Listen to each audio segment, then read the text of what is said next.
du verset 41. 1 Roi chapitre 18, verset 41 à 46. 1 Roi chapitre 18, verset 41 à 46. Nous lisons la parole du Seigneur. Et Élie dit à Akab, monte, mange et bois, car il s'est fait un bruit qui annonce la pluie. Akab monta pour manger et pour boire, mais Élie monta au sommet du Carmel, et se penchant contre terre, il mit son visage entre ses genoux et dit à son serviteur, monte, regarde du côté de la mer. Les serviteurs montant, il regarda et dit, il n'y a rien, il dit 7 fois, retourne. À la 7e fois, il dit, voici un petit nuage qui s'élève de la mer et qui est comme la paume de la main d'un homme. Et il dit, monte et dit à Akab, attelle et descend, afin que la pluie ne t'arrête pas. Un peu d'instant, le ciel s'obscurcit par le nuage, le vent s'établit. Il y eut une forte pluie. Akab monta sur son char et partit pour Jezreel. Et la main de l'Éternel fut sur Élie, qui se saignit le rein et courut devant Akab jusqu'à l'entrée de Jezreel. Amen. Amen. Prions pour la parole de Dieu. Seigneur, encore une fois ce matin, tu nous appelles à ton rendez-vous, Seigneur. Nous sommes là pour toi. Toi seul, Jésus. Toi seul est digne d'être adoré, loué, exalté, magnifié, Seigneur. La Bible déclare que là où il y a 2 ou 3 personnes qui sont assemblées en ton nom, tu es au milieu d'eux. Et nous voulons que cette parole prenne vie dans nos cœurs ce matin. Ce matin, nous sentons que tu vas parler à chacun de nous. Seigneur, manifeste-toi. Nous voulons que la chair se taise en nous, Seigneur, mais que nous laissons toute la place à ton nom, Jésus. Agis, Papa. Révèle-toi. Que tout ce qui n'est pas de toi soit loin de nous au nom puissant de Jésus. La Bible dit qu'il faut amener toute pensée captive à l'obéissance, la parole de Christ. Papa, sois élevé, Emmanuel, qui veut dire Dieu avec nous. Merci pour ta présence. Sois élevé au nom de Jésus. J'ai ainsi prié, nous disons Amen. Amen. Le thème de ce matin, je l'ai intitulé La puissance de la parole de Dieu. Alléluia. La parole de Dieu a une puissance. Mais seulement, il se trouve que dans certaines circonstances, nous disons peut-être que Dieu a dit, Dieu a fait, ça se trouve, ce n'est pas Dieu. Mais quand Dieu dit, il se passe quelque chose. Alors, il y a un jour un messager dit à une mère que son fils avait été renversé par une voiture et qu'il était sur le point de mourir. C'est triste. Alors, la maman sûrement connaissait la parole de Dieu. La maman détenait peut-être la Bible. Alors, ce qui s'est passé, c'est que, écoutez bien ce que je suis en train de dire. Cette maman a pris la Bible. Elle a ouvert la Bible. Elle est tombée pile poil dans Jean chapitre 11 au verset 4. Alors, Jean chapitre 11 verset 4 nous dit quoi? Quand Lazare était mourant, la Bible dit qu'on est venu informer Jésus. Jésus a dit que cette maladie Est-ce que vous comprenez? Cette maladie n'est point pour la mort. Alors, quand elle a vu ça, la situation qu'on venait de lui en informer, elle s'est dit, oh merci Seigneur, Dieu est dans mon cœur. Donc ça lui a donné la paix. Et cette maman s'est dit, bon ben ok, je vais aller voir quand même, je vais me rendre sur le lieu et vérifier qu'est-ce qui se passe. Et quand elle est arrivée sur place, malheureusement, on lui a informé l'inverse de ce qu'elle avait lu dans la Bible. Est-ce que quelqu'un me comprend ce matin? Est-ce que c'était la parole de Dieu ou ce n'était pas la parole de Dieu? Pourtant, elle a lu ça dans la Bible. Et quelque part, au fond de son cœur, elle dit, mais non, mais Seigneur, c'est pas possible. Je l'ai lu. Et tu as parlé à mon cœur.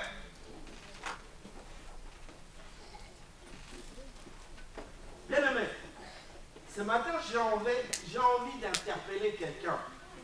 Que si Dieu réellement te parle, il va se passer quelque chose. Amen. Mais souvent, vous voyez, je ne peux pas dire qu'on joue avec la Bible.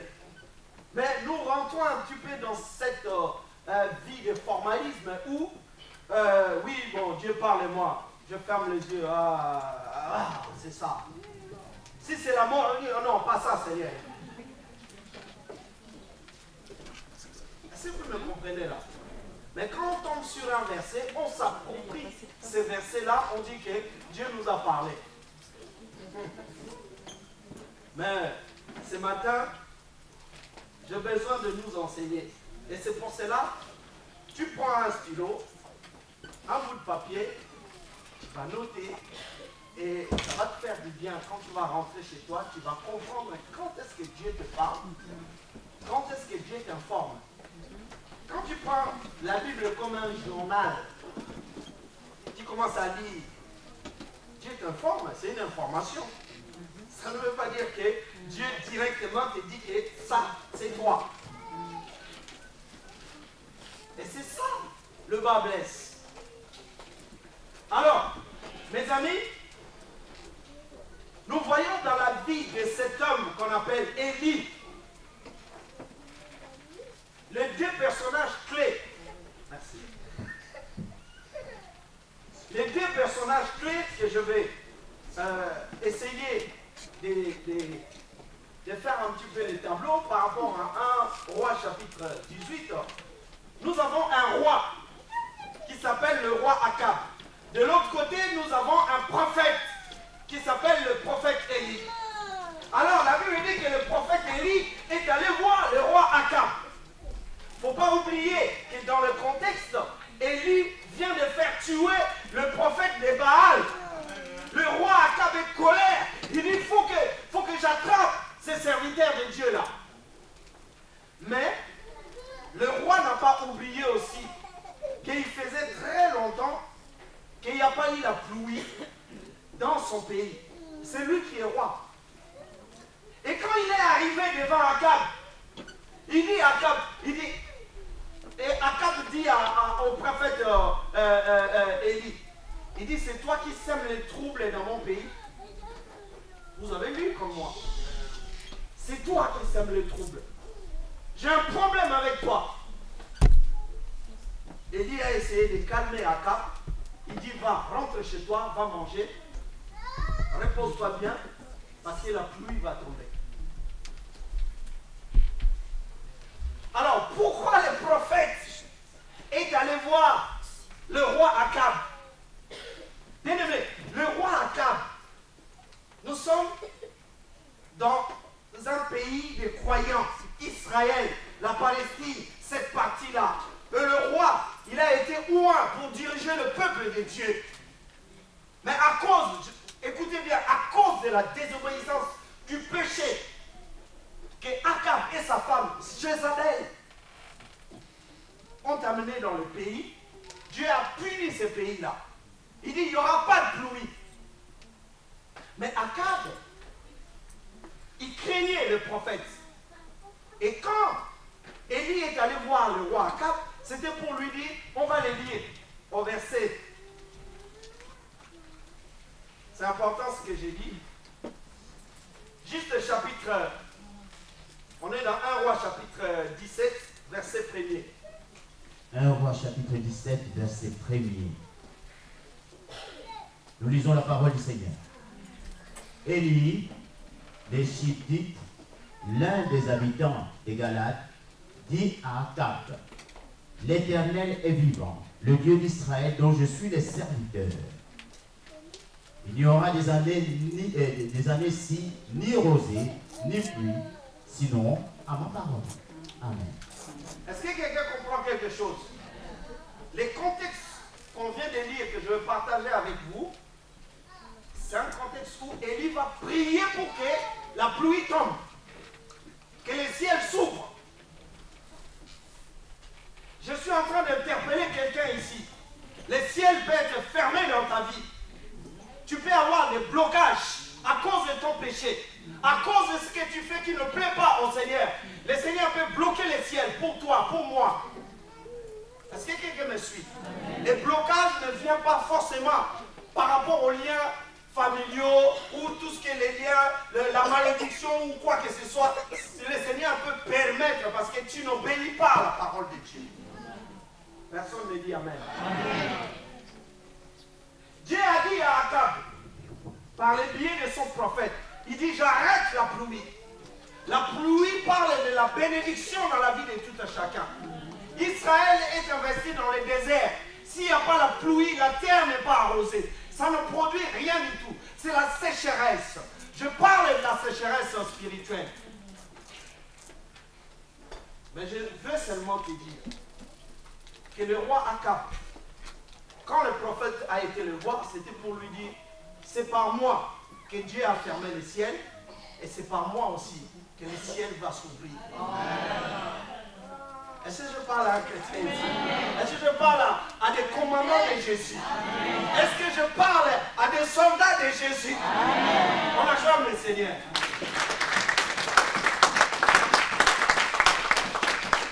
Mais un soldat de Jésus, c'est quelqu'un qui peut commander des choses.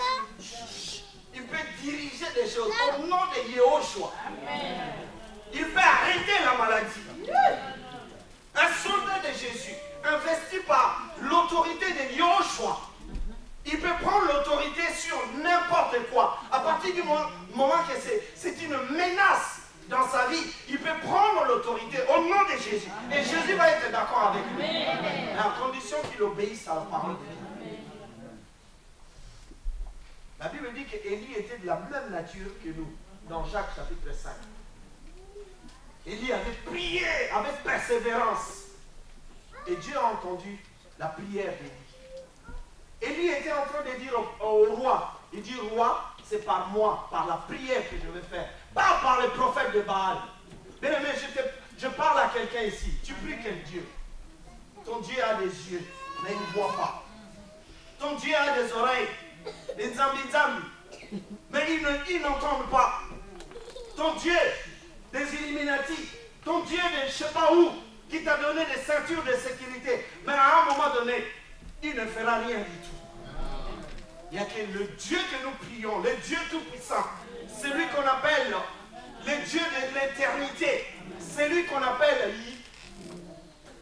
le Shiloh qui va venir, celui qu'on appelle l'ancien des jours, c'est-à-dire qu'avant même que le jour existe, lui existe déjà. Avant même que les semaines, le mois soient créés, lui il a déjà été, il existe déjà. Il domine sur toutes ces choses. Quand il dit quelque chose, il l'accomplit. Amen. Est-ce que quelqu'un me comprend ici? Amen.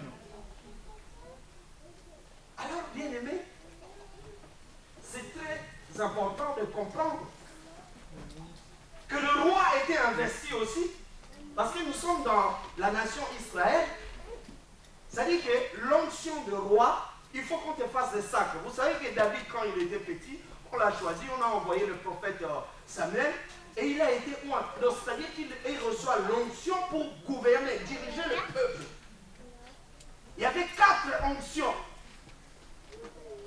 que Dieu utilisait. l'onction des rois, l'onction des prophètes, l'onction des sacrificateurs et l'onction des juges. Dans l'Ancien Testament, 4 personnes qui jouaient le rôle qu'on appelle l'intermédiaire. Là, nous sommes dans la dispensation de l'ancienne alliance. Mais dans le Nouveau Testament, nous n'avons plus besoin de tous ces intermédiaires. Parce que Jésus est le grand souverain sacrificateur qui se substitue, qui se met entre nous et Dieu. Et lui-même dit, celui qui n'a pas le Fils n'a pas la vie. On ne peut pas passer par Jésus si sinon pour aller jusque vers Dieu. Il faut, c'est sine qua non. Cette expression veut dire, tu es obligé de passer par Jésus pour aller à Dieu. Nul ne peut venir au Père que par moi. C'est Jésus qui le dit. Personne ne dit Amen. Personne n'acclame le Seigneur, le roi des rois. Alléluia. Bien aimé, on va lire rapidement Luc chapitre 4, verset 25. Luc 4, j'ai dit que je vais donner beaucoup de versets pour éclairer le peuple de Dieu. Nous sommes dans Luc chapitre 4, verset 25. Luc chapitre 4, verset 25. Nous lisons la parole du Seigneur. Je vous l'ai dit en vérité, il y avait plusieurs veuves en Israël du temps d'Élie, lorsque les cieux furent fermés 3 ans et 6 mois, et qu'il y eut une grande famille sur toute la terre. Amen. Amen. Bien aimé, là, Luc est en train de nous relater ce qui s'est passé avec Élie. Il dit 3 ans et demi. Les ciels étaient fermés. Bien aimé, vous savez, je vais vous dire quelque chose. Là, on va parler de la puissance de la parole de Dieu. Je vais vous démontrer dans la Bible que les gens qui sont spirituels, ils ne prient pas n'importe quel comment. Oh. Est-ce que je parle vraiment à quelqu'un ici? Mais un homme de Dieu, il est conduit par l'Esprit de Dieu. Il ne prie pas n'importe comment. Il est conduit par l'Esprit de Dieu. Est-ce que vous comprenez? Amen. Je vous ai parlé d'un roi. Le roi est investi par une puissance de Dieu. Mais le roi n'a pas entendu le bruit. Il y a quelqu'un qui est le prophète de Dieu. Il sait que les ciels étaient fermés. Il y a de cela 3 ans déjà, c'est passé. Mais il entend un bruit, des signaux. Dieu lui dit, il lui dit, Élie, va prier parce que je vais faire tomber de l'eau. Mais il est avec quelqu'un qui ne sait pas qu'il va se passer quelque chose. Mais nous avons 2 catégories de croyants qui viennent à l'église. Il y en a qui viennent par formalisme, il se passe des choses, ils ne comprennent pas. Ah bon, on peut prier, quelqu'un peut être malade, on peut prier, il peut avoir la guérison. Ah bon, est-ce que tu peux prier? Dieu vraiment peut te guérir, Dieu vraiment peut te donner du boulot, Dieu vraiment peut te faire ceci, cela. Toutes ces choses-là rentrent ici, passent, sortent de l'autre côté. Parce qu'ils ne vivent rien, ils n'entendent rien, ils ne voient pas des signaux de Dieu, ils discernent rien du tout. Mais alors que nous vivons ensemble. Oh. Le roi, il est bien investi par Dieu et il est censé être sensible à la parole de Dieu. Je prends l'exemple du roi David. Le roi David, il était roi, mais il avait l'onction d'un prophète. Il avait la parole de Dieu. Il a combattu Goliath par l'Esprit de Dieu. Est-ce que vous me comprenez là? Le roi représente aussi un type de chrétien, mais qui est charnel, qui va faire la guerre à des prophètes, à des serviteurs de Dieu. Akab cherche les hommes de Dieu parce que sa femme l'a influencé, parce qu'ils ont ramené des prophètes de Baal, des péchés dans le pays. Mais Dieu a puni ces pays-là. Bien aimé, je suis en train de vous dire quelque chose. Quand ta situation est bloquée, il faut prier Dieu. Quand tu pries Dieu, si vraiment tu es un chrétien qui est conduit par l'Esprit de Dieu, Dieu va petit à petit commencer à t'éclairer que je fermais la porte parce que tu m'as désobéi. Je fermais la porte parce que tu avais fait ceci, cela. Mais quand Dieu ferme, c'est juste pour un temps. Mais il faut que tu comprennes à quel moment Dieu va revenir vers moi. À quel moment Dieu veut que... Oh my God. À quel moment il faut que je prie pour que je sois sensible à justement la mouvance du Saint-Esprit. Parce que Dieu veut faire quelque chose. Akab ne comprenait rien des choses de Dieu. L'homme de Dieu lui dit, va manger, puisque tu as l'habitude de faire la fête, de manger. Fouille la pluie. Parce que dans l'endroit où ils étaient, si la pluie tombait, de peur que par respect, qu'il soit mouillé et puis qu'il rentre difficilement, on est dans un pays où il n'y avait pas de macadam, ainsi de suite. Donc les circonstances, c'était ça. Alors il dit, roi, va, retourne. Mais il y a des gens qui viennent à l'église, c'est juste quand il y a un problème, il leur dit, vas-y, rentre. Rentre. Et lui, oui, parce que je veux partir. Bien aimé, on a besoin des hommes et des femmes spirituels qui se lèvent dans la foi, qui se lèvent dans la prière, parce que Dieu va faire quelque chose.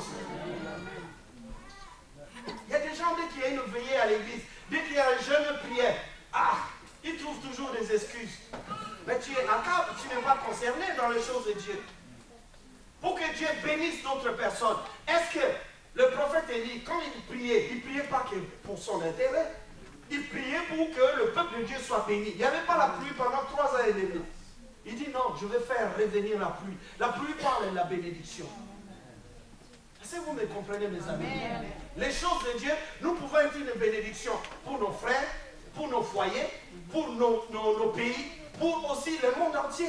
Parce que nous donnons à Dieu, c'est nous, par notre biais, quand nous prions, il se passe quelque chose. Amen. Dieu veut que nous soyons des Élie, qui ont la foi, qui croient que Dieu a fermé la porte, mais Dieu peut ouvrir la porte. Amen.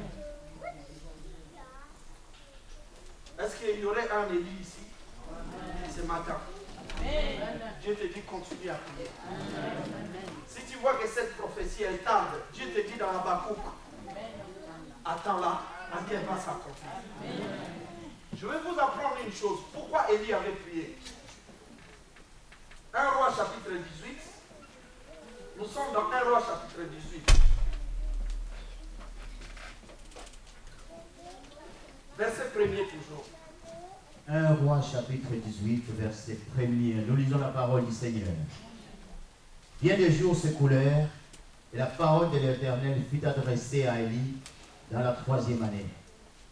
Va, présente-toi devant Akab et je ferai tomber de la pluie sur la face du sol. Amen. Amen. Est-ce que Élie, c'est un grand prophète? C'est pour ça que je vous ai dit, quand quelqu'un est sensible à l'onction du Saint-Esprit, ça dit que c'est l'Esprit qui guide. Si vous voyez un serviteur qui dit, oui, aujourd'hui il y aura des miracles, il y aura des guérisons, je vais faire ci, attention, ça commence à devenir comme de la magie, ça. C'est le Saint-Esprit qui conduit l'homme de Dieu. Le Saint-Esprit est Dieu. Nous sommes dans l'église des réveils et c'est le Saint-Esprit qui influe sur nous, c'est le Saint-Esprit qui nous réveille, c'est le Saint-Esprit qui nous conduira dans toute la vérité, comme la Bible nous l'enseigne. Les prophètes, il était dans une relation avec Dieu, l'Esprit de Dieu lui a dit, prophète, mon prophète, va voir Akab, parce que le temps est arrivé, le ciel, nous avons vu qu'il était fermé, mais Dieu lui-même lui a donné une parole pour lui dire, l'homme de Dieu, la pluie va tomber. Amen. La différence entre Akab et le roi, et le prophète, c'est que Akab est charnel, il n'a rien reçu. Oh my God. Amen. Il n'a rien reçu, il connaît la parole de Dieu, mais il ne sait pas quand est-ce que Dieu va agir. Il en est de même pour nous. La Bible dit, soyez conduits par l'Esprit. Et quand on est conduit par l'Esprit, on sait là où il faut prier. Je vous donne des exemples dans la Bible. Jésus était conduit par le Saint-Esprit. Est-ce qu'il allait partout, comme ça, là, comme il voulait, il dit, bon, je vais prier parce que quelqu'un est mort? Non. La Bible dit dans Jean chapitre 11, quand on est venu lui apprendre que Lazare est mort, il a dit, Lazare n'est pas mort, mais c'est pour la gloire de Dieu. Il dort. Lazare est en train de dormir. Mais il n'est pas allé ressusciter tous les morts en Israël. Pourquoi? Parce que lui-même, il a révélé que la mort de Lazare, c'était pour la gloire de Dieu. Et quand il est allé, puisqu'il avait la parole, le réma, c'est ce que je vais vous expliquer. Et quand il est allé, même si ça faisait 4 jours, il a fait revenir Lazare, parce que lui-même il a dit devant tout le monde que Lazare dort. Lui-même il a dit que Lazare c'est pour la gloire de Dieu. Sa mort, c'était pour la gloire de Dieu. Est-ce que vous me comprenez là? Bien aimé, tu n'es pas allé partout. Oui, quelqu'un est mort, mais dans ces cas-là, ben, allons tous à l'hôpital, au CHU, on va commencer à réveiller les morts. Vous allez vous en apercevoir que peut-être qu'il y aura 0 ressuscité. Pourquoi? Parce que Dieu n'a pas donné ce qu'on appelle la parole révélée, ce qu'on appelle les rémas. Si Dieu ne dit pas, n'y va pas. Si tu veux prier, c'est ton plaisir, prie. Mais en tout cas, c'est Dieu qui commandite les choses, c'est lui-même qui dirige les choses. Le chrétien est quelqu'un qui est conduit par l'Esprit de Dieu. Ça veut dire qu'il se soumet d'abord à l'Esprit et après il va agir. Est-ce que quelqu'un me comprend ici? La Bible dit que le peuple d'Israël, dans Daniel chapitre 9, je vous donne des exemples comme ça, si vous pouvez noter des références. Daniel chapitre 9, verset 1er à 3.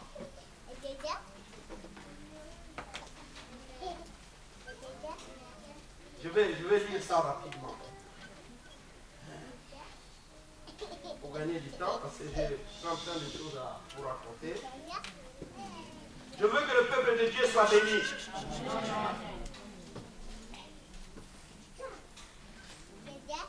La Bible dit la première année de Darius, fils d'Assérius, de la race des Mèdes, lesquels étaient devenus rois du royaume des Chaldéens. La première année de son règne, moi, Daniel, je vis par les livres qu'il devrait s'écouler 70 ans pour les ruines de Jérusalem, d'après le nombre des années dont l'Éternel avait parlé à Jérémie, le prophète. Donc Daniel s'est rendu compte que les 70 ans de l'exil viennent de s'écouler. Mais personne n'a prié Dieu. Parce que Dieu avait promis au peuple d'Israël, vous allez partir en déportation pendant une période bien déterminée. C'est marqué là, soit les 70 ans. Mais Daniel, le seul qui s'est rendu compte que les 70 ans étaient écoulés, c'était Daniel.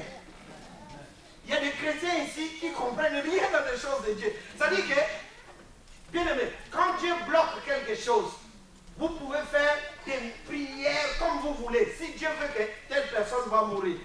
Mais pourquoi? Ananias et Saphira, Dieu les a punis, ils sont morts. Mais pourquoi tu vas aller prier? Dieu a arrêté les choses. Est-ce que vous me comprenez là? Mais le même Dieu, quand on a prié pour le roi Ézéchias, qu'il était malade, il dit retourne le voir. Il va mourir, mais retourne le voir. Je lui ai donné 15 ans. C'est Dieu qui conduit les choses. C'est ça qu'on n'arrive pas à comprendre. Bien aimé, si tu es en adéquation avec Dieu, au niveau du Saint-Esprit, à ce niveau-là, tu vas aller dans des endroits, tu n'as pas à crier, tu as juste à poser tes mains, tu dis Seigneur, que ta parole s'accomplisse. Sois béni Dieu parce que tu me l'avais révélé. Au nom de Jésus, commande ces choses-là. Tu vas voir, la personne va être guérie sans même que tu fasses quoi que ce soit. Parce que Dieu l'a révélé. Parce que toi-même, tu es conduit par le Saint-Esprit. Oh. Amen. Est-ce que vous comprenez là? Sinon, tu vas aller partout. Je vous ai dit qu'il y avait quelqu'un qui était mort ici, là, à Caen. Une compatriote à l'époque zaïroise. On est allé jusqu'au CHU. J'étais bébé spirituel. Un pasteur qui, oui, Marc dit, vous imposerez les mains aux malades, les malades seront guéris. Et les morts vont être ressuscités. J'ai dit, oui, c'est vrai, c'est écrit littéralement. Mais ce n'était pas une parole révélée. C'est différent. Mais c'est écrit que Dieu peut faire ci, Dieu peut faire ça. Mais est-ce que Dieu, par rapport à cette circonstance, nous a dit que ça se passera comme ça? Mais non, Dieu n'a pas dit ça. On est allé là-bas, on était au moins une dizaine, ma femme Nicole est là, elle était présente aussi. On rentre là-bas avec ces pasteurs-là, zélés comme tout. C'est-à-dire que lui, la foi, c'est ça. Il ramasse tout ce qui est dans la Bible. Allez, il commence à bombarder. On a vu les responsables, les docteurs qui étaient là. Est-ce qu'on peut voir? Oh, lui-même, il nous regarde, il se présente. Oui, je suis pasteur X, tout ça. Oh, bon, s'ils ont la foi, piquez, il va se passer quelque chose. Alléluia.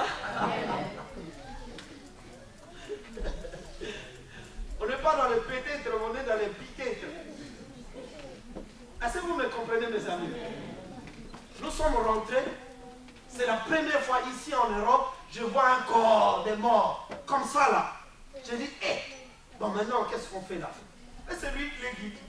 C'est lui qui remplace le Saint-Esprit. Il dit, il est écrit dans Marc. Vous allez imposer les mains aux malades, les malades seront guéris. Je dis, oui, c'est vrai. Il dit, c'est l'occasion, peuple de Dieu, c'est l'occasion de manifester votre foi. Est-ce que toi tu crois? Ben oui, bien sûr. Ben oui, je crois. Je ne peux pas dire non, sinon ça va te décourager. Mais face à la situation, tu te dis quand même, tu dis, là. Bon, maintenant on va commencer à exercer la foi. D'accord? Donc on va prier, il faut avoir la foi. Je ne sais pas à ce moment-là, Seigneur, mais la foi, c'est quoi la foi? Comment il faut avoir la foi? On a commencé à prier, j'ai entendu de parler en langue, jamais de ma vie, j'ai entendu de parler en langue comme ça. Même les sifflets. Et moi, j'ouvrais, à chaque fois, j'ouvrais un œil. J'ouvrais un œil comme ça. Quand il disait, au nom de Jésus, je voyais toujours les morts. Le pasteur lui-même, il vient vers le corps. Au nom de Jésus, j'ouvre l'œil, rien. Mais c'est sérieux ça.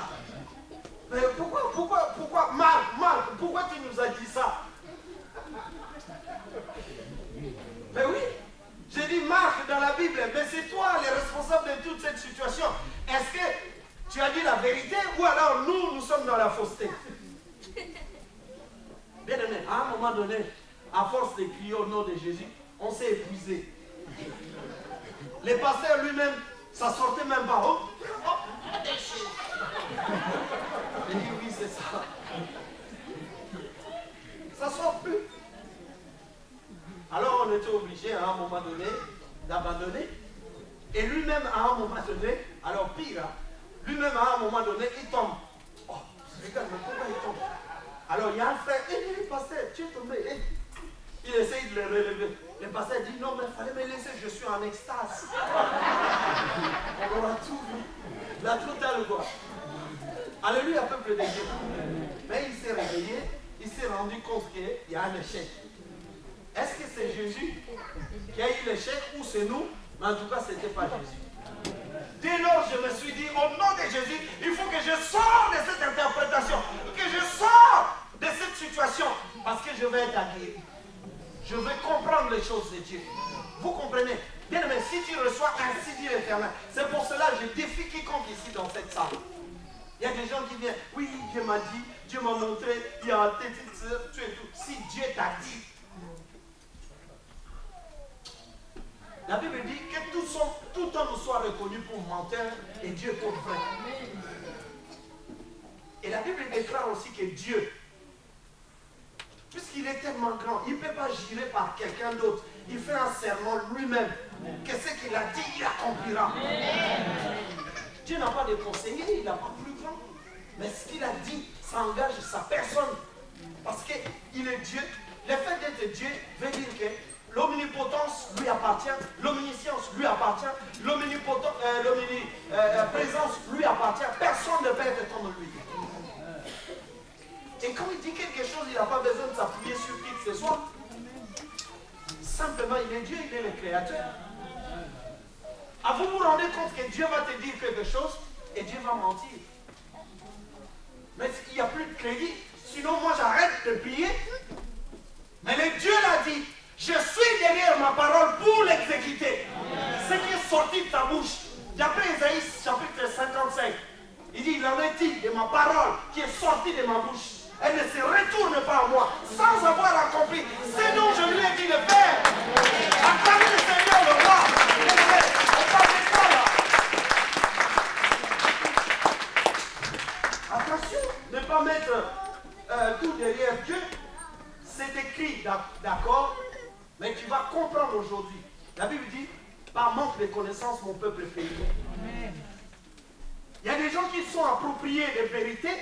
Ça reste une information, mais ils n'ont pas considéré que c'est peut-être un livre historique.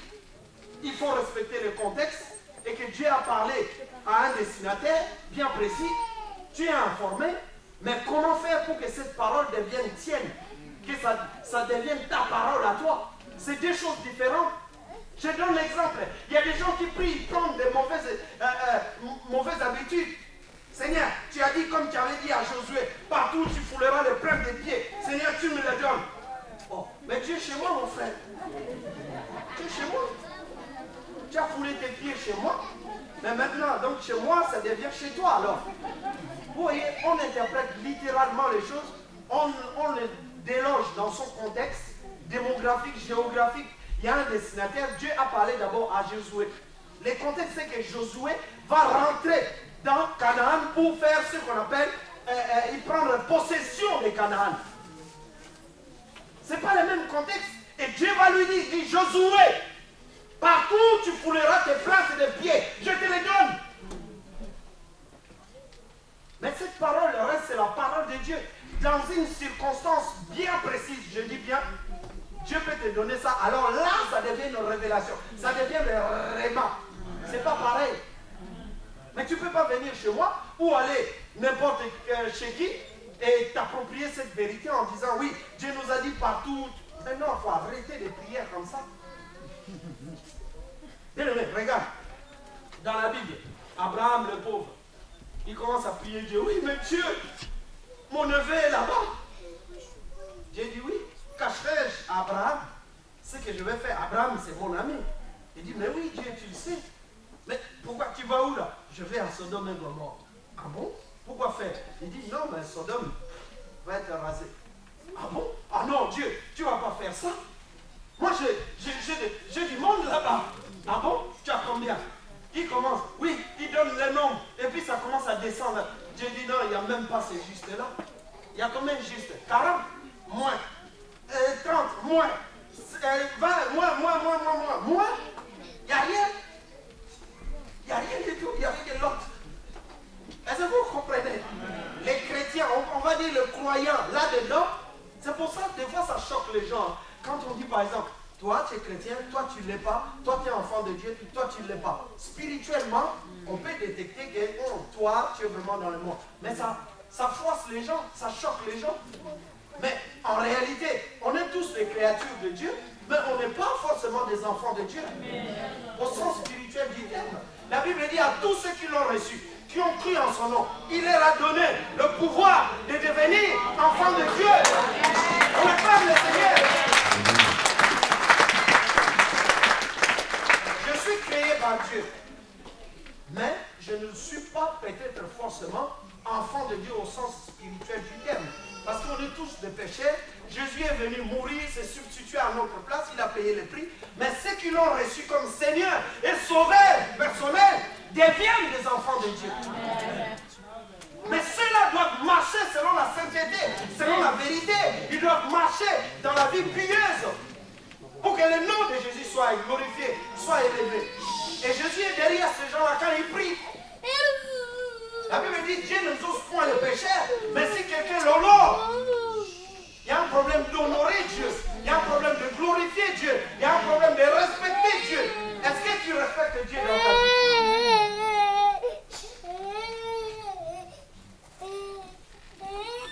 Alléluia, peuple de Dieu. Abraham a intercédé, ça n'a pas empêché Dieu de détruire Sodome et Gomorrhe. Parce qu'il y a certaines choses qui lui a échappé, il devait apprendre. Seigneur, mais j'ai quelqu'un, tout et tout. Dieu a fait sortir son neveu Lot, mais néanmoins, Sodome et Gomorrhe a été détruit quand même. Mais quand nous prions par l'Esprit, nous pouvons être dirigés même quand il y a un mort. Si Dieu te conduit par le Saint-Esprit, là c'est Dieu. Dieu va dire, prie, je vais faire quelque chose là. Il est mort, mais je peux faire quelque chose. Là nous prions. Mais tu ne pries pas comme ça pour défier qui? Alléluia, peuple de Dieu. C'est pour ça que j'ai parlé de la parole, la puissance de la parole de Dieu. Maintenant, on commence à monter en puissance. J'ai envie que chacun de nous atteigne à notre niveau spirituel. On est trop charnel, alors les choses de Dieu nous échappent. On prie chez nous, on a l'impression qu'on prie réellement Dieu, Mais en réalité, on est charnel. Quand on dit Dieu m'a montré, Dieu c'est cela, mais il ne se passe rien. C'est qu'il y a un problème. Mais si Dieu te dit quelque chose, il se passera quelque chose. Je vais aller rapidement maintenant, parce qu'on court vers le temps. Notez bien, dans le Nouveau Testament, le mot parole a des significations dans les Grecs. Premier mot, c'est ce qu'on appelle le logos. La parole de Dieu est le logos. Est-ce que quelqu'un m'entend ici? Amen. Nous allons prendre le verset. Nous sommes dans Jean chapitre 1er, verset 1 et le verset 14. Nous lisons rapidement. Là on parle de la définition. Le mot grec nous dit que c'est l'ensemble de la parole écrite pour le logos. C'est les préceptes moraux donnés par Dieu ou la parole en général. C'est ça. Ranger ça dans l'ensemble, c'est ce qu'on appelle le logos. Nous allons lire ça dans Jean chapitre 1er. Jean chapitre 1er, verset 1 et le verset 14. Nous lisons la parole du Seigneur. Au commencement était la parole, et la parole était avec Dieu, et la parole était Dieu. Verset 14. Et la parole a été faite chair, elle a habité parmi nous, pleine de grâce et de vérité. Et nous avons contemplé sa gloire, une gloire comme la gloire du Fils unique venu du Père. Amen. Amen. Donc là, on est dans ce qu'on appelle les logos. Les logos, c'est ça. Les préceptes moraux que Dieu a donnés à tout le monde. Mais quand je m'informe de ces préceptes, ce n'est pas, Dieu me parle d'une autre manière, mais ce n'est pas le réma. Je vais arriver à un point où vous devez comprendre. Dieu m'informe les choses qui lui concernent. Et par rapport à la parole de Dieu, ça transforme aussi ma vie. Parce que Romains chapitre 12 nous dit, soyez transformés par la connaissance de la parole de Dieu.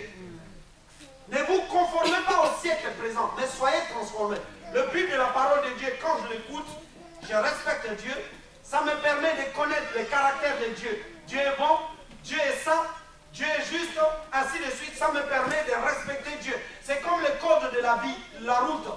Quand je fais les codes, si je respecte, je sais que si je fais ça, je ne freine pas la loi, je respecte le panneau rouge, ainsi de suite, tout et tout. Les préceptes, c'est dans l'ensemble. Est-ce que quelqu'un me comprend? Alors, je vais vous apprendre un autre mot. Jésus est le Verbe de Dieu.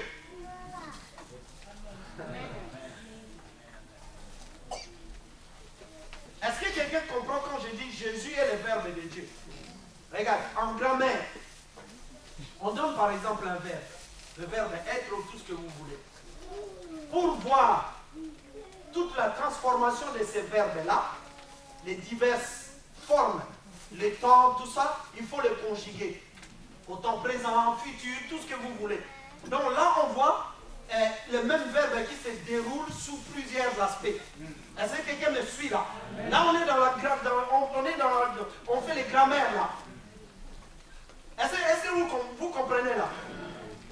Alors, maintenant, Jésus, Dieu, nous ne voyons pas Jésus, parce qu'il faut déplier comme on déplie un verbe. À tel temps, tel temps, tel temps. Mais maintenant, si Jésus est le Verbe de Dieu, ça veut dire que c'est dans Jésus qu'il y a l'expression de Dieu. C'est dans Jésus qu'on va voir que Dieu est puissant. Donc il devient le Verbe de Dieu. C'est dans Jésus. Oh my God. Est-ce que vous me comprenez? La parole est devenue Dieu. C'est ce que la Bible dit. C'est cette parole-là qui est Jésus, dans le Verbe. Maintenant, la Bible dit, elle a habité parmi nous plein de grâce et de vérité. Tous nous l'avons contemplé. Ben, quand tu vois Jésus, tu vois Dieu. Ne cherche pas à connaître Dieu parce que tu ne le verras pas, il est esprit. Mais dans la personne de Jésus, tu connais Dieu. Donc il est le Verbe, il s'exprime dans Jésus. Est-ce que quelqu'un peut acclamer le Seigneur?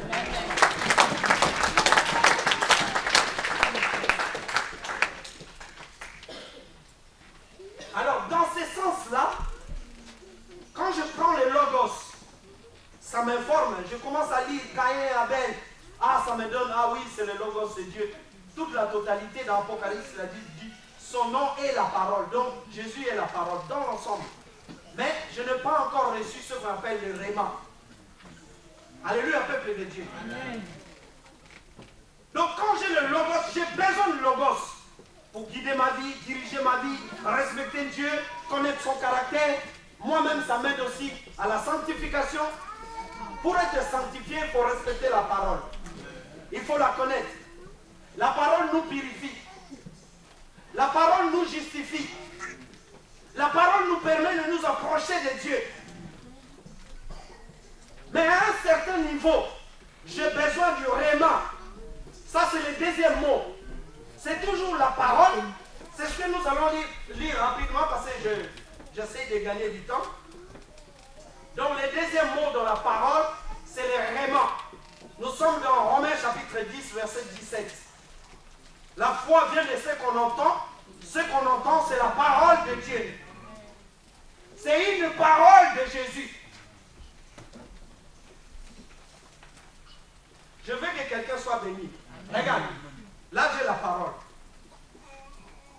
Je veux qu'on accède à un autre niveau spirituel. Regarde, là j'ai la parole. Mais maintenant, la Bible dit que la foi vient de ce qu'on entend. Ce qu'on entend, c'est la parole de Christ. C'est-à-dire, dans le logos, pour que je reçoive les rémans, il faut que j'ai d'abord le logos. Le logos, c'est l'ensemble.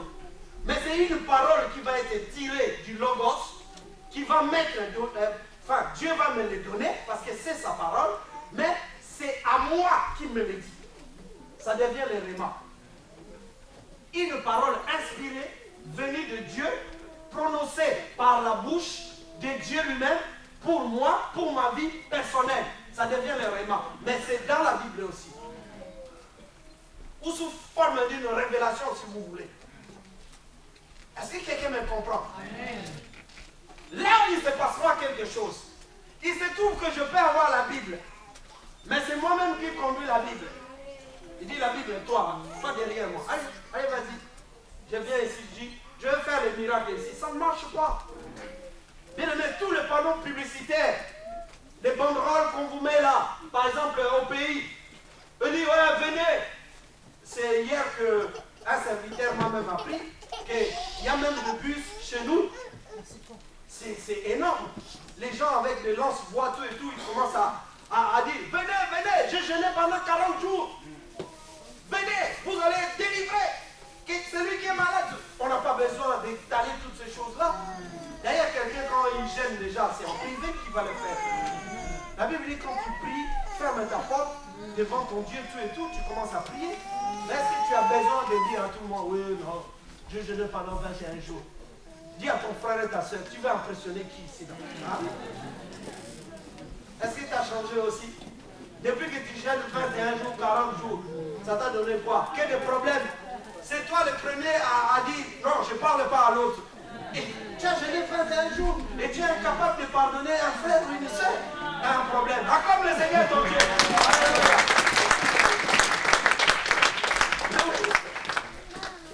Tu as jeûné 40 jours. Est-ce que tu as déjà créé même une souris? Rien du tout. Tu n'as même pas fait fouiller même une mouche. Rien du tout. Même la petite fourmi là, tout ça, rien, tu n'as rien fait. Donc tout ça pour nous dire qu'à un moment donné, nous voulons conduire Dieu. Dis à ton frère et ta soeur, ne conduis pas Dieu, c'est Dieu qui va te conduire.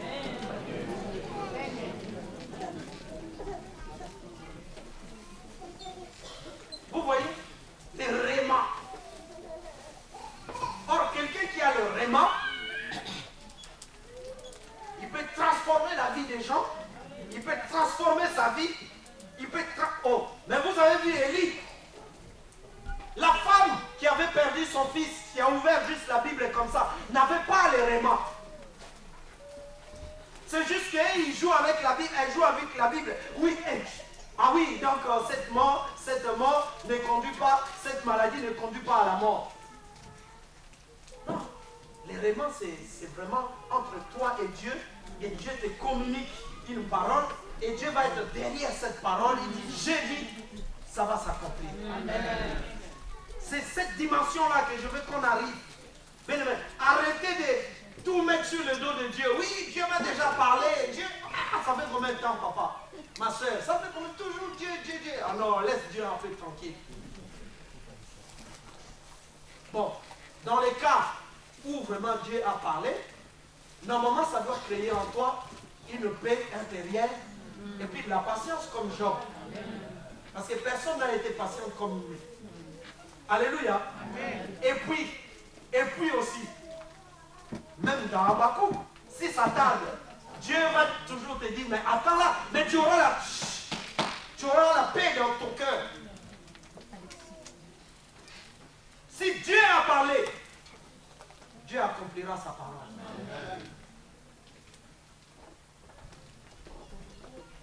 On va aller vite. Jean chapitre 6, verset 63.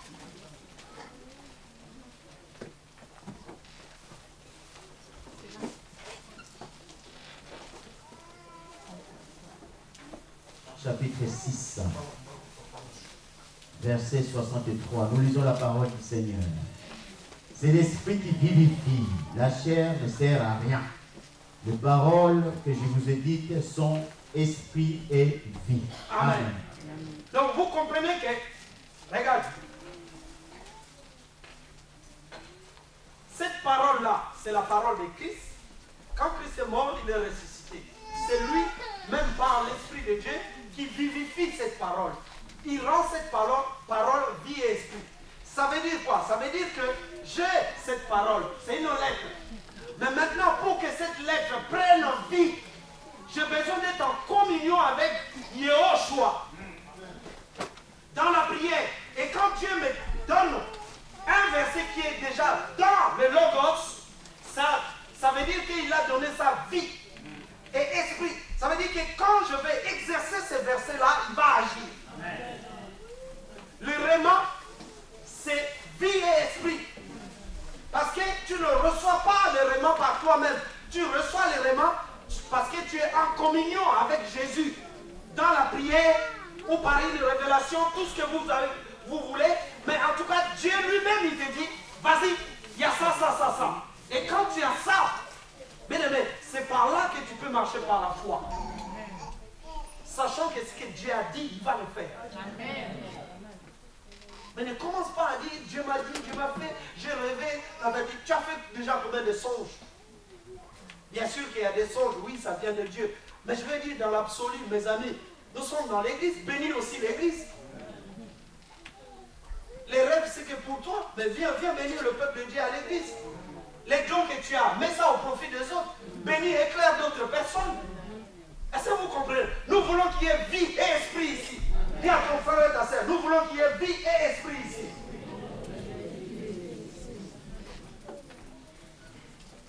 Les rémas transforment notre vie. C'est que je ne me lance pas comme ça. Je vois un frère, je prie pour lui. Dieu me dit, il va lui donner quelque chose. Et je sais qu'il va le faire parce que Dieu l'a dit. Et s'il ne l'a pas dit, on saura aussi qu'il ne l'a pas dit. Parce qu'on verra nous à nous. On verra rien du tout.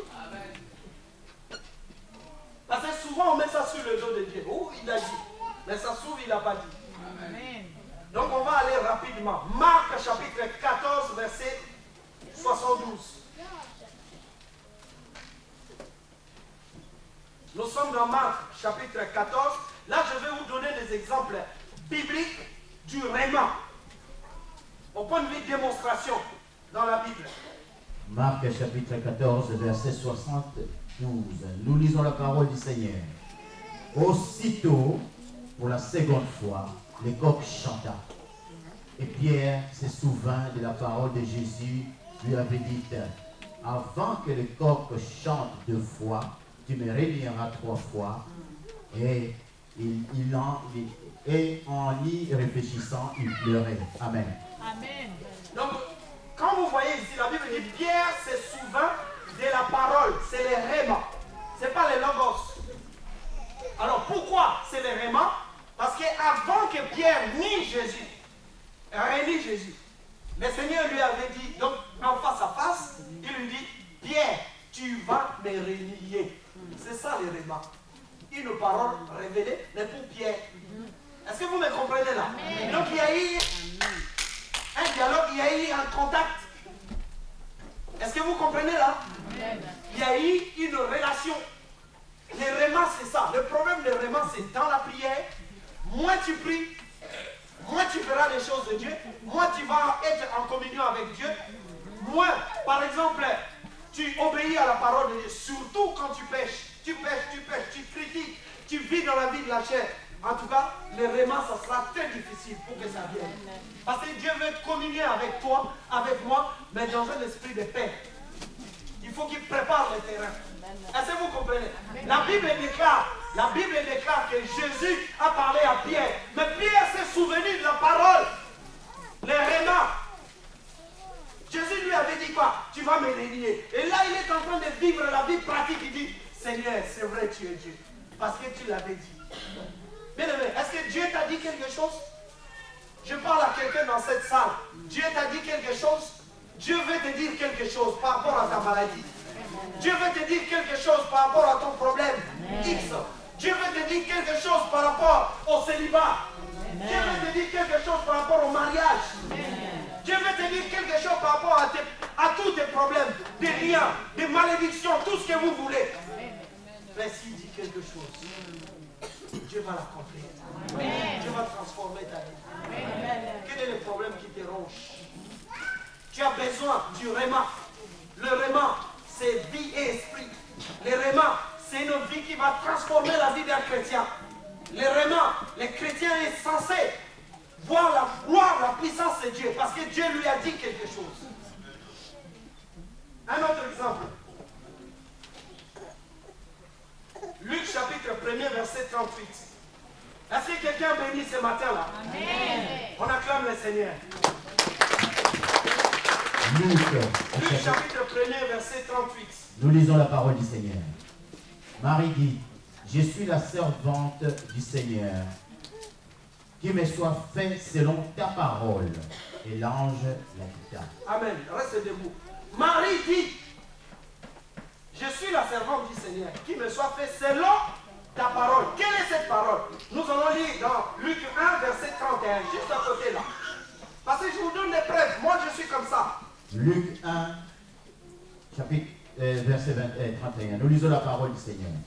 Et voici, tu deviendras enceinte et tu enfanteras un fils et tu lui donneras le nom de Jésus. Amen. Alléluia. L'ange qui est conduit par le Saint-Esprit, par l'Esprit de Dieu, a donné la parole à Marie au verset 31. Donc il dit, toi tu deviendras enceinte. C'est ça le réma, une parole qui m'est adressée, révélée, qui vient de Dieu directement. Là on ne parle pas du logos qui est une information de Dieu, qui est la parole dans la totalité, qui peut m'aider aussi à marcher dans la sanctification, dans l'obéissance, dans tout ce que vous voulez. Et ça me permet de connaître le cœur de Dieu, le caractère de Dieu. Mais le réma, je suis en relation avec Dieu, il me donne une parole qui va transformer ma vie.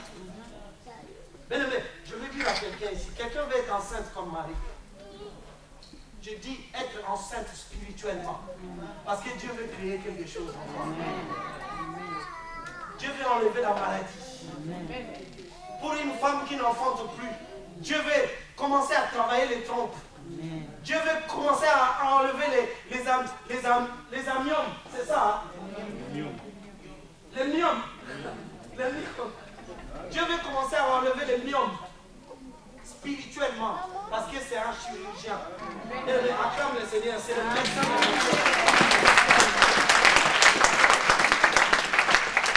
On a vu des femmes, des trompes, se trouver, tout ça. Mais par la prière, Dieu dit, je vais faire quelque chose. Et Dieu l'a fait, parce qu'il a donné sa parole. Bien, nous vivons, mais nous n'avons pas les rémas.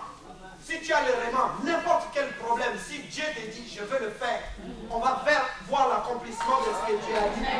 Acclame le Seigneur ton Dieu.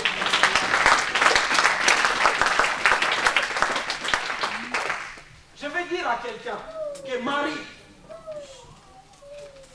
a lu aussi, selon Ésaïe chapitre 7, j'ai des références là. La Bible dit, jeune fille, tu seras enceinte. Est-ce que quelqu'un me suit ici? D'après la prophétie, il y a une jeune fille qui deviendra enceinte par où Jésus va naître. Mais Marie ne savait pas que c'était elle. Elle a déjà lu aussi dans la Bible, le Logos. Mais ce jour-là, cette femme-là, c'était elle. Parce que le Réma est venu. Le Réma l'a choisi. Lui a dit, toi, c'est toi qui deviendras enceinte. C'est différent, mes amis. C'est pour cela nous prenons la Bible, nous nous informons sur la vie des autres, ce que Dieu a fait aux autres. Oui, d'accord, je suis d'accord, c'est la parole de Dieu. Mais c'est le Logos. Mais Dieu, qu'est-ce que tu me dis ce matin? Mais quand tu es dans la présence de Dieu, dis à Seigneur, oh Seigneur, Seigneur, dis un mot. Dis quelque chose pour ma vie. Seigneur, dis-moi quelque chose. Je veux croire. Je veux croire. Je suis malade. Seigneur, j'ai besoin que tu me donnes une seule parole. Pour que ma vie change. Que ce soit les rémas. Je suis désespéré. Toujours des échecs dans ma vie. Toujours on me critique. Toujours je suis en bas de l'échelle. Seigneur, dis un mot. Les rémas. Et quand tu reçois les rémas, comme mon mari, il dit, j'ai trouvé grâce parmi toutes les femmes. Ce que Dieu m'a dit, Dieu va le faire. Et Marie est devenue enceinte. Et nous savons par quel moyen.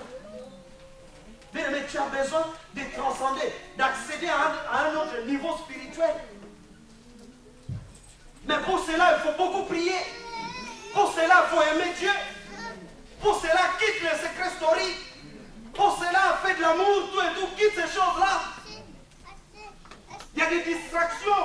Au lieu de venir veiller, gêner, tout et tout. Bien aimé, on a une veillée le vendredi prochain. Tiens, viens chercher Dieu. Approprié pour ta situation. Bam, il touche ton cœur. Bam, tu le saisis. Après, tu dis, waouh, le Seigneur va le faire. Il est Dieu. Est-ce que quelqu'un comprend quelque chose? C'est pour ça que je te dis, ne désespère pas. Parce que ton Dieu t'aime, ton Dieu veut te parler. Il dit qu'il a commencé à parler longtemps dans les derniers jours. Il a parlé par les fils. Il a donné beaucoup de rémas. Mais les gens ne l'entendent pas. Les gens ne comprennent pas. Ce matin encore, Dieu veut toucher ton cœur. Dieu veut donner les rémas pour que tu vois qu'il te connaît. Et dernier point, rapidement. Dernier exemple. Je vais m'arrêter là après. Nous sommes dans Luc chapitre 5, verset 5.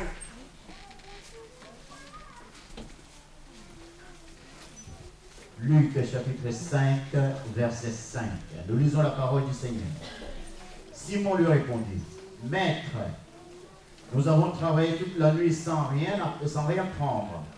Mais sur ta parole, je jetterai le filet. Amen. Bien-aimé, j'ai envie que chacun nous dise à ton frère, sur la parole de Jésus, nous allons faire quelque chose. Sur la parole de Jésus. Il a beaucoup galéré, beaucoup avec ses amis. Ils n'ont rien trouvé. Je vous ai dit que le Logos lui-même était là. Qui est la parole, qui représente la parole aussi. Mais ils n'avaient pas les rémas. Qu'est-ce qu'il faut faire? On ne savait pas. Mais quand il s'est entretenu avec Jésus, il dit, jette ton filet là. Au verset 4. Le verset 4. C'est ce qu'il dit au verset 4.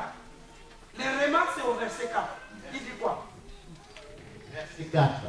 Luc chapitre 5, verset 4.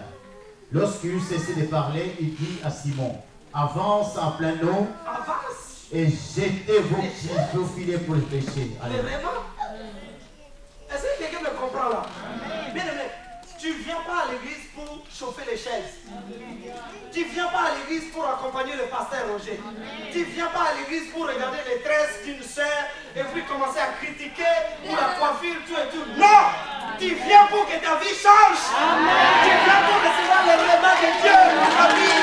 Acclame le Seigneur ton Dieu.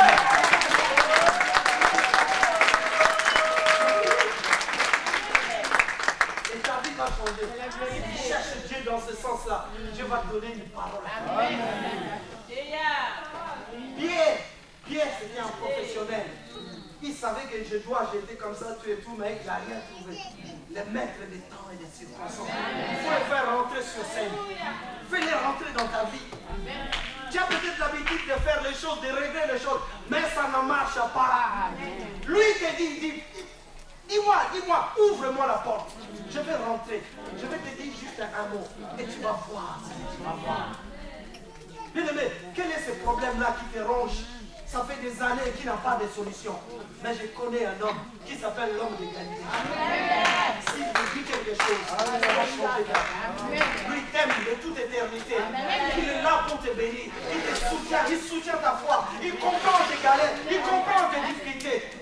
Mais dis-lui seulement, Seigneur, dis un mot. Dis un mot. Dis un mot et les choses vont changer. Ma vie va changer.